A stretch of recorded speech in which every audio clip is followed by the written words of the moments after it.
নমস্কাৰ মানিক অসম ইউটিউব চেনেলৰ তৰফৰ পৰা আপোনালোকক সকলোকে স্বাগতম জনাইছোঁ। আজিৰ ভিডিঅ'টিত মই ভইচ সম্পৰ্কে আলোচনা কৰিব বিচাৰিছোঁ। ইতিমধ্যে পাৰ্চন, টেন্স, সেন্টেন্স আলোচনা কৰা হ'ল। আশা কৰিছোঁ এই ভিডিঅ'টিও সকলোবোৰ ছাত্ৰ ছাত্ৰীয়ে আঁকোৱালি ল'ব আৰু সুহৃদয় পাঠক পাঠিকাই চেনেলটি আগবাঢ়ি যোৱাত সহযোগিতা আগবঢ়াব বুলি মই আশা ৰাখিছোঁ।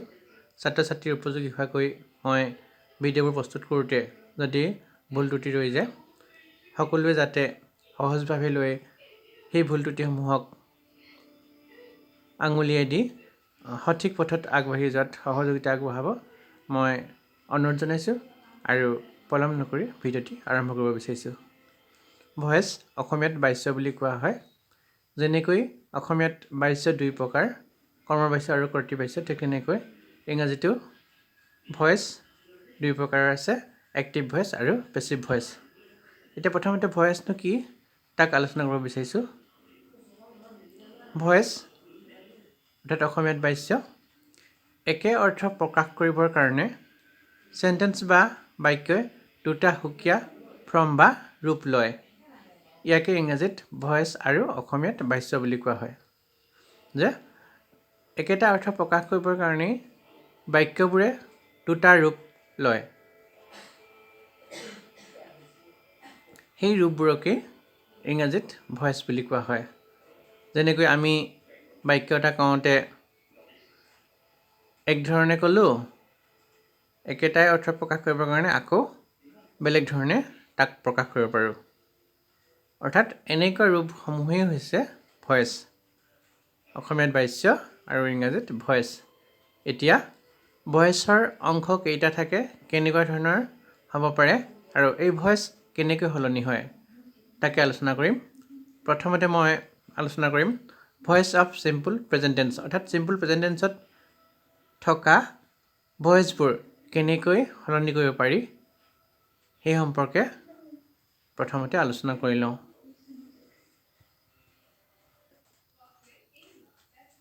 প্ৰথম উদাহৰণটো লৈছোঁ, আই ইট ৰাইচ। ইয়াত আইটো হ'ল ছাবজেক্ট আৰু ইটটো হৈছে ভাৰ্ব আৰু ৰাইচ হৈছে অবজেক্ট। ইয়াত পুনৰ মই দেখুৱাই দিছোঁ, এছ মানে ছাবজেক্ট। ছাবজেক্টৰ অৰ্থ হ'ল অসমীয়াত কৰ্তা। যিয়ে কামটো কৰে তাকে কৰ্তা বুলি কোৱা হয়।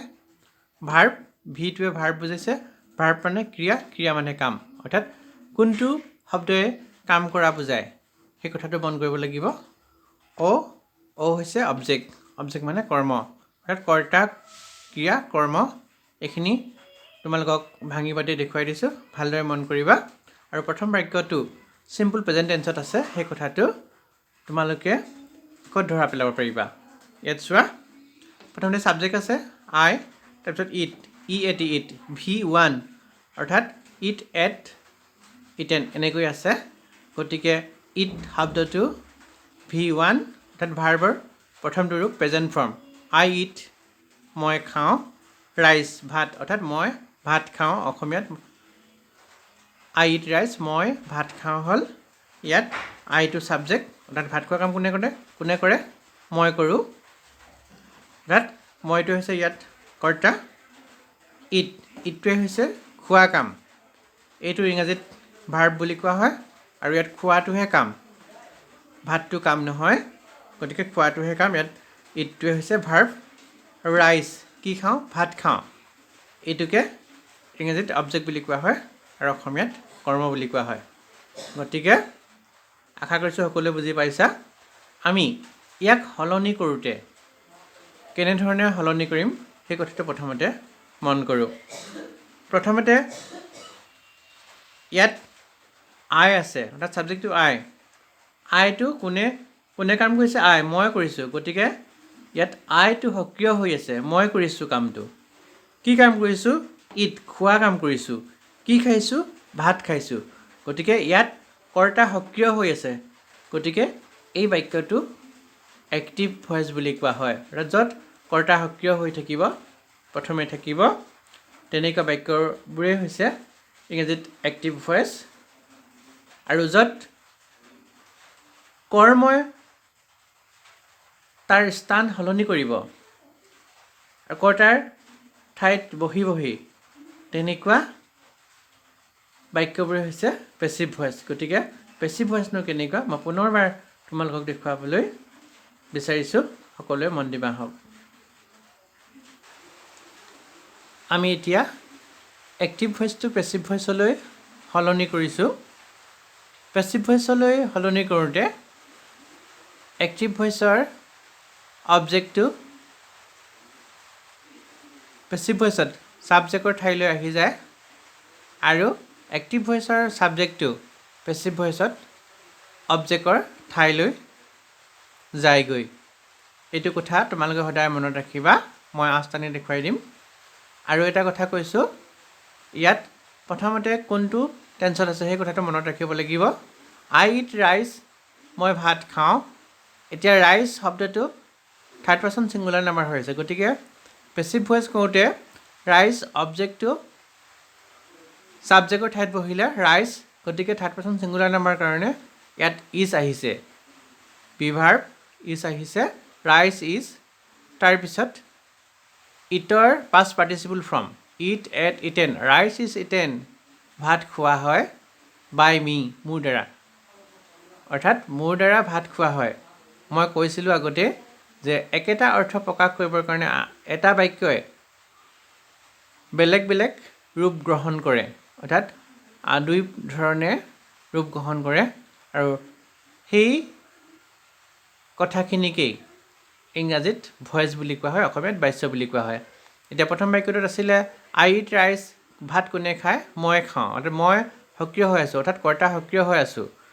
তাৰ দ্বিতীয়বাৰত ৰাইচ ইজ ইটেন, ভাত খোৱা হয়, বাই মি, মোৰ দ্বাৰা ভাত খোৱা হয়, অৰ্থাৎ ভাত মোৰ দ্বাৰা খোৱা হয়, ভাতটো ছাবজেক্টৰ ঠাইলৈ আহিলে। ইয়াত পেচিভ ভইচত ছাবজেক্টটো গৌণ হৈ গ'ল, অৰ্থাৎ মোৰ দ্বাৰাটো পিছলৈ গ'লগৈ, অৰ্থাৎ ভাত মোৰ দ্বাৰা খোৱা হয়। গতিকে ইয়াত কৰ্মটো, ৰাইচটো কৰ্ম বুলি কৈছিলোঁ, অবজেক্টটোকে কৰ্ম বুলি কোৱা হয়। ৰাইচটোৱে ইয়াত মুখ্য ভূমিকা গ্ৰহণ কৰিলে আৰু ছাবজেক্টটো অৰ্থাৎ কৰ্তাটো গৌণ হৈ গ'ল, গতিকে বাই মি, আই থাকিলে মি হৈ যায় পেচিভ কৰোঁতে। আৰু সাধাৰণতে এক্টিভ ভইচ বা পেচিভ ভইচ কৰোঁতে বাই প্ৰিপজিশ্যনৰ আমি সহায় লওঁ আৰু ভাৰ্বটো যি ৰূপতে নাথাকক কিয় পেচিভ কৰোঁতে সদায় ইয়াৰ পাষ্ট পাৰ্টিচিপল ৰূপটোহে আমি ব্যৱহাৰ কৰিম। ভইচ চেঞ্জ কৰাৰ প্ৰথম আৰু প্ৰধান নিয়ম হ'ল ভাৰ্ব যি ৰূপতে নাথাকক কিয় আমি পেচিভ কৰোঁতে সদায় ইয়াৰ পাষ্ট পাৰ্টিচিপল ফৰ্ম ব্যৱহাৰ কৰিম। আৰু সাধাৰণতে এক্টিভ ভইচ বা পেচিভ কৰোঁতে বাই প্ৰিপজিশ্যন ব্যৱহাৰ কৰা হয় আৰু কিছুমান ভইচত বাই প্ৰিপজিশ্যন ব্যৱহাৰ নহয়। গতিকে তেনেকুৱা ধৰণৰ নীতি নিয়মসমূহ তোমালোকক পিছৰ ভিডিঅ'সমূহত মই দেখুৱাবলৈ যত্ন কৰিম। আজি থুলমূলীয়াকৈ ভিডিঅ'টিত ভইচনো কি তাক দেখুৱাবলৈ যত্ন কৰিলোঁ আৰু এক্টিভ ভইচ বা পেচিভ কৰোঁতে ইয়াৰ ছাবজেক্ট আৰু অবজেক্টবোৰ কেনেকৈ সাল সলনি হয় তাক দেখুৱালোঁ। এইবাৰ মই আঁচটানি দেখুৱাই ভিডিঅ'টি সামৰিব বিচাৰিছোঁ। এইবাৰ মই সাল সলনি কেনেকৈ হ'ল তাকে দেখুৱাই দিছোঁ। প্ৰথমতে এক্টিভ ভইচত ছাবজেক্টটো সক্ৰিয় হৈ আছিলে আৰু অবজেক্টটো নিষ্ক্ৰিয় হৈ আছিল। এইটো অবজেক্ট নিষ্ক্ৰিয় হৈ আছে আৰু এই এক্টিভ ভইচটো আমি পেচিভ কৰোঁতে এই অবজেক্টটো পেচিভ কৰোঁতে ছাবজেক্টৰ ঠাইলৈ আহি পেলালে, অৰ্থাৎ ৰাইচটো আগলৈ আহিলে, ছাবজেক্টৰ ঠাইত বহিলে আৰু এক্টিভ ভইচৰ ছাবজেক্টটো পেচিভ কৰোঁতে ই অবজেক্টৰ ঠাইলৈ গুচি গ'ল। আই থাকিলে মি হৈ যায় আৰু এই বাইটো প্ৰিপজিশ্যন, সাধাৰণতে আমি ভইচ চেঞ্জ কৰোঁতে বাই প্ৰিপজিশ্যন ব্যৱহাৰ কৰোঁ আৰু কেতিয়াবা বাই প্ৰিপজিশ্যন ব্যৱহাৰ নোহোৱা তেনেকুৱা আমি ভইচ পাম, গতিকে সেইবোৰ পিছত আলোচনা কৰিম। আৰু যিহেতু এই বাক্যটো এক্টিভ ভইচটো চিম্পল প্ৰেজেণ্ট টেন্সত আছিলে, গতিকে ভইচ চেঞ্জ কৰোঁতে ছাবজেক্টটো যদি থাৰ্ড পাৰ্চন ছিংগুলাৰ নাম্বাৰ হৈ যায় তেন্তে আমি বি ভাৰ্ব ইজ ব্যৱহাৰ কৰিম আৰু যদি ছাবজেক্টটো আই হ'ব লগা হয় পেচিভ ভইচত তেতিয়াহ'লে ইয়াত এম ব্যৱহাৰ কৰিম আৰু যদি ছাবজেক্টটো প্লুৰেল নাম্বাৰ হয় বা ফাৰ্ষ্ট পাৰ্চন উই হয় ছেকেণ্ড পাৰ্চন ইউ যদি হয় আৰু প্লুৰেল নাম্বাৰ যদি হয় তেন্তে আমি এই ছাবজেক্ট ব্যৱহাৰ কৰাৰ পিছত ইয়াত আৰ ব্যৱহাৰ কৰিম যদি থাৰ্ড পাৰ্চন ছিংগুলাৰ নাম্বাৰ হয় তেন্তে ইজ বাকীবোৰৰ লগত আৰ প্লুৰেল নাম্বাৰৰ লগত আৰ আৰু যদি ছাবজেক্টটো আই হ'ব লগা হয় তেন্তে এম ব্যৱহাৰ কৰিম কথাকেইটা মনত ৰাখিবা তোমালোকে আশা কৰিছোঁ কিঞ্চিত হ'লেও তোমালোকে ভইচ সম্পৰ্কে কিছু অৱগত হ'লা যদি বুজি পাইছা তেন্তে মোৰ শ্ৰম সাৰ্থক হৈছে বুলি ভাবিম আশা কৰিছোঁ সকলোৱে আঁকোৱালি ল'ব আৰু একাদিক্ৰমে মই ভইচ চেঞ্জ সম্পৰ্কে তোমালোকক খুব সহজভাৱে ভিডিঅ'সমূহ দিবৰ কাৰণে মই যত্ন কৰিম লগৰবোৰলৈ শ্বেয়াৰ কৰিবা আৰু ভাল পালে ভিডিঅ'টি লাইক কৰিবা আৰু যদি কিবা অসুবিধা থাকে কুৱেশ্যন কৰিবা আৰু চেনেলটি ছাবস্ক্ৰাইব কৰি আগুৱাই যোৱাত সহযোগিতা আগবঢ়াব বুলি মই সদতি সুহৃদয় শুভাকাংক্ষী ব্যক্তিলৈ মই অনুৰোধ জনাইছোঁ ভিডিঅ'টি ইমানতে সামৰিছোঁ পুনৰ লগ পাম একে অনুষ্ঠানৰ জৰিয়তে ধন্যবাদ জয় অসম